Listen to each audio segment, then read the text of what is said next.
முக்கிய செய்தி. இந்திய பாகிஸ்தான் எல்லையில் இடையே நடந்த துப்பாக்கிச் சூட்டில் ஆந்திர ராணுவ வீரர் முரளி நாயக் என்பவர் பலியாகி இருப்பதாக தகவல் வெளியாகியிருக்கிறது.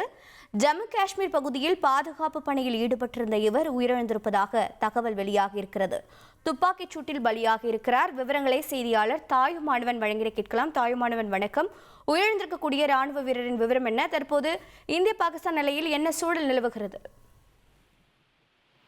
கடந்த 2 தினங்களாகவே பாகிஸ்தான் ராணுவம் இந்திய எல்லைப் பகுதியில அத்துமீறி பல்வேறு விதமான தாக்குதல்கள்ல ஈடுபட்டு வருகிறது. குறிப்பாக உதம்பூர், சாம்பா, ஜம்மு, நெக்ரோட்டா மற்றும் பத்தான்கோட் ஆகிய பகுதிகள். என்னோட பிசினஸுக்கு ஜிஎஸ்டி நோட்டீஸ் வந்திருக்கு பாரு. உடனே ஜிஎஸ்டி எக்ஸ்பர்ட் பேசு. உடனே எப்படி கிடைக்கும்?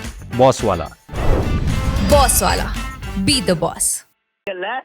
நேற்று மற்றும் நேற்று முன்தினம் ஆகிய 2 தினங்களுமே எல்லை கட்டுப்பாட்டு கோடு மற்றும் சர்வதேச எல்லைகள் வாரியாக பல்வேறு அனுப்பி பாகிஸ்தான் ராணுவம் தொடர்ந்து இந்திய படையினர் மீது தாக்குதலை முயன்றது. அந்த தாக்குதலை எதிர் ட்ரோன் நடவடிக்கையின் மூலமாக இந்தியா செயலிழந்தாலும் கூட தற்போது ராணுவ வீரர் ஒருவர் உயிரிழந்திருப்பதாக தகவல் என்பது வெளியிடப்பட்டிருக்கிறது. பாகிஸ்தான் இடையே நடைபெற்ற துப்பாக்கி சூட்ல ஜம்மு காஷ்மீர் பகுதியில பாதுகாப்பு பணியில ஈடுபட்டிருந்த ஆந்திர மாநிலத்தைச் சேர்ந்த முரளி நாயக் எனும் ராணுவ வீரர் உயிரிழந்திருப்பதாக தகவல் என்பது வெளியிடப்பட்டிருக்கிறது.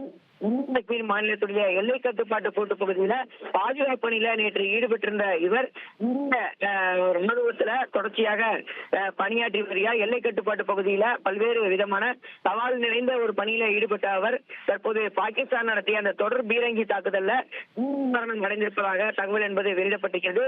பல்வேறு தலைவர்களும் அவருக்கு இரங்கல் தெரிவித்து வரக்கூடிய ஒரு சூழல்ல அவரது உடல்நலது அவரது சொந்த மாநிலமான ஆந்திர மாநிலத்திற்கு எடுத்து வருவதற்கான அனைத்து நடவடிக்கைகளும் இந்திய ராணுவம் தரப்புல எடுக்கப்பட்டிருக்கிறது. உங்களுடைய தகவல்களுக்கு நன்றி தாயுமானவன்.